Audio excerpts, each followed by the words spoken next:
Napost ako sa Facebook ng isang loan app na hindi ko matukoy at ito ang mga ginawa ko para ma-take down yung post nila. So hi mga tao, it's me Jorico and welcome back sa How to Earn YouTube channel. Nag-upload po ako dito about mga OLA and other earning material content na makakatulong po sa inyo. So please like and subscribe na kayo. So today, hindi ko po kayo tinatakot. I just wanna give you an advice. Baka kayo na po ang susunod na ma-post online. So follow nyo lang lahat ng sasabihin ko, lalo na yung panghuli na alam ko na makakatulong talaga sa inyo. So ito na nga, paano kung ma-post ka online na hindi mo inaasahan? So narito guys, ang mga dapat mong gawin para agad maalis ang post nila. Pero bago mo na yan, bakit ba paulit-ulit na lang yung ganitong klaseng pangaharas ng mga ola? Hindi ba sila natatakot? Una sa lahat guys, ang justice system dito sa ating bansa ay sobrang hina. To the point guys na paulit-ulit yung violation and paulit-ulit din silang nakakaulit. Nakakapag-operate sila at nagpapalit lang sila ng pangalan guys. Kahit hindi sila nakarehistro. Ewan ko kung paano sila nakakalusot sa SEC. And last year, 2025, over 400 na daw po yung mga online loan app na mga illegal ang na-take down ng SEC. And 33 na din po yung natanggal sa Google Play Store. O ito guys yung mga loan app na madaming violation and na-report po ng mga users. Ano pa bang ina-expect natin? Babalik din na naman to, magpapalit lang ng pangalan, and ganun pa din yung gagawin nila sa atin. So yung pangalawang rason dito guys na tinitingnan natin ay yung commission-based po ng mga collector at mga agent. Alam naman natin na hindi sila sasahod pag wala silang na-collect sa atin at hindi tayo nakapagbayad. So ginagawa nila ito guys para din makakumita sila ng pera. Mataas yung interest kaya nahihirapan po yung mga borrowers kabayad sa due date kasi nga naman hindi makatao tong mga interest na binibigay nila sa atin. Pangatlo, yung psychological pressure na ginagawa ng mga agents or ng mga OLA na to. Ginagawa nila guys na pananakot and public shaming na alam naman natin na kapag ka nakarinig tayo na ipapakulong, ipopost online, ipapahiya sa kamag-anak, kaya agad tayong nape-pressure kasi nga yun yung culture natin as a Pinoy. Ayaw natin ng kahihiyan. Kaya yun yung ginagamit ng mga agents na pananakot para makakolect po ng pera. Yung pang-apat guys ay kakulangan ng kaalaman ng borrowers. Alam naman natin, most of us talaga ay hindi alam yung mga batas about sa utang, kung may nakukulong ba, ano ba ang consequences. So hindi alam ng borrowers yung mga patakaran. Kaya ginagamit ito ng mga agents na pananakot din para ma-push na magbayad ang isang borrowers. At dumating na nga sa point na tinatakot na tayo na ipopost tayo online. So ito na nga, paano kung isang araw ay na-post ka online, ano ang dapat mong gawin? May chance pa bang ma-take down yung post? Well, una guys, sa lahat ay pag na-post tayo online if ever man, wag na wag agad tayo magpapanik. Alam ko na mahirap talaga tong sitwasyon lalo kapag nagulat tayo, no? So, nagpapanik agad tayo na nakita natin yung mukha natin sa Facebook or kung saan man na nakapost na po.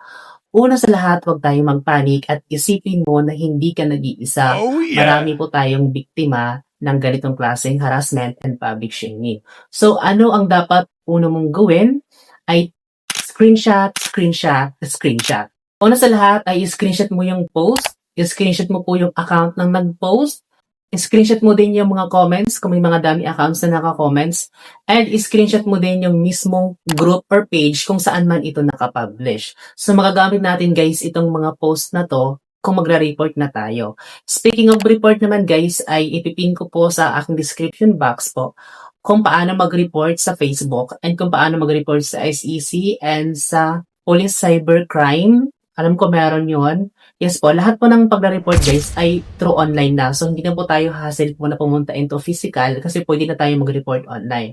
And lahat po ng mga screenshots na to ay pwede nyo po doon isend sa kanila para po ma-review and ma-take down po agad.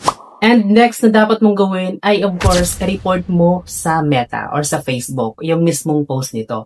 So, ipapakita ko po dito sa screen kung paano po mag-report ng specific na post. Kagaya po nito, click lang natin yung 3 dots sa post na to. Tapos, piliin lang po natin guys dyan yung harassment. So, sobrang dali lang naman siya guys. And ipipin ko din po yung mismong website ng Facebook para doon kayo mag-direct mag-post. Kasi mas maganda kung sa mismong customer service kayo mag-report sa Facebook para ma-evaluate po yung mismong post ng agents. So, malaking tulong to siya guys, lalo na pagdating po sa mga Data Privacy Act ay mahigpit po sa Meta. I highly recommend guys na mas madaming mag-report, higher the chance na ma-take down po agad yung post. Kausapin nyo po yung kapatid nyo, yung nanay nyo, lahat ng mga anak nyo na pagtulungan nyo pong report yung post para madali pong ma-take down. And next po, kapag ka nakatanggap kayo ng ganitong klaseng harassment or pananakot, wag nyo guys gagawin yung tapal-tapal. So ito yung uutang ka sa another app para may pang-tapal at ngayon sa due date mo, which is I am not recommend this one kasi mas lalo kang malulubog kung magtatapal-tapal ka. So, imbes na makaahon ka sa ganitong utang, ay mas lalo ka pang malulubog. Lalo na pagka hindi makatao yung interest, ay mas lalo ka talaga mababaon sa utang. Much better kung hindi pa kayang bayaran lahat ng utang, ay suggest na bayaran nyo muna yung principal amount. Anyway guys, wala naman sila choice kung bayaran naman o hindi ng buo yung utang mo. Kasi ang habol lang naman sa mga yan, makabayad ka kahit paunti-unti. And lastly guys, protect your peace. Ngayon po agad, i-lock profile mo na yung Facebook mo, i-turn off mo lahat ng mga permissions ng app. As much as possible, dapat na naka-uninstall po yung application and hindi na po dapat na-access nila yung mga information na meron tayo. So, ang dapat mong gawin dito ay mag-change password ka if ever and i-enable mo po yung two-factor authentication para hindi na po nila magalaw po yung Facebook mo. So, I suggest na lahat ng post mo sa Facebook ay i-private mo. Kasi guys, makikita po yan ng mga agents, lalo na kami mga previous post ka na naka-public. So, please make sure lang na naka-lock na po yung profile natin and as much as possible ay naka-unable to receive message tayo para hindi tayo maka-receive ng mga message from agents. And addition to this guys, kung paano ako nakapag-report before, ay pumunta lang po ako sa website ng Police Anti-Cybercrime.